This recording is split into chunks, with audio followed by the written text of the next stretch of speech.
Construction worker? Sabi ng iba, construction worker lang sila at minamaliit ng mga mayayaman. Pag may bagong itatayo na building, sila ay nakatuod sa laki, design, taas at higit sa lahat, ganda ng itatayo nila. Sino bang mga construction worker?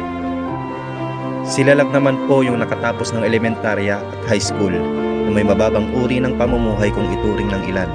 Sila yung nagtatrabaho sa ilalim ng tirik na araw o sa matataas at malalaki at delikadong building. Sila yung hindi iniisip na mahulog o mabagsakan na mabibigat na bagay sapagkat iniisip nila kung paano bubuhayin ang kanilang pamilya sa tamang paraan na walang inaapakan na tao. Sila yung kahit mahirap at mabigat na trabaho, umulan umaraw, tuloy lang sa pagtatrabaho. Pero maliit ang sweldo, tinitiis nila para sa pamilya. Ganito nila kamahal ang pamilya nila. Lahat gagawin nila, walang iniisip na hirap at pagod. Martilyo, lagari, pala, welding machine at iba pang gamit ang nagsisilbi sa kanila na ballpen. Sila yung madalas baon, sardinas, itlog, tuyo, payless, minsan chichirya, at asin na lang pero masaya na sila doon. Isa sila sa pilit pinagkakasyang maliit na sweldo at minsan kulang pa. Be proud dapat tayo sa kanila.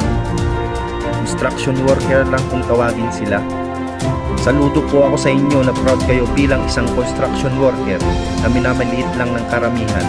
Bawat pokpok ng martilyo nyo, halo ng semento, welding ng bakal, kinabukasan pa rin ng pamilya ang iniisip nyo.